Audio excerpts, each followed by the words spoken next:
This is Western Mass News on Fox 6. We start tonight with developing news. The boys' head hockey coach at Pope Francis Preparatory High School has been removed from his position for 1 year for allegedly breaking Massachusetts Interscholastic Athletic Association rules.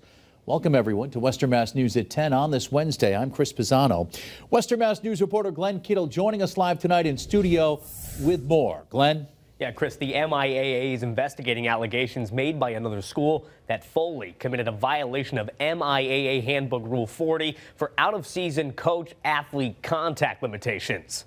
Honestly, I think 1952 was the last team from Western Mass to win a Division I outright state title. Last year, Brian Foley and the Pope Francis Cardinals boys hockey team ended their state title drought, taking home their first outright Division I state title. The program also winning state titles in 2003 and 2009. On Wednesday, Foley stepped back from his head coaching role after a member school alleges he broke Rule 40 of the Massachusetts Interscholastic Athletic Association handbook, the rule putting limitations on out-of-season coaching. Western Mass News reached out to Pope Francis for comment on the investigation. They tell us in part, this unexpected decision comes following an investigation by the MIAA regarding an alleged rule violation. The school has submitted a request for a hearing, Rule 85.3, to appeal the decision and is working with the MIAA to ensure this process happens as quickly as possible. We stopped by the Olympia Ice Arena where Pope Francis hockey team has practice.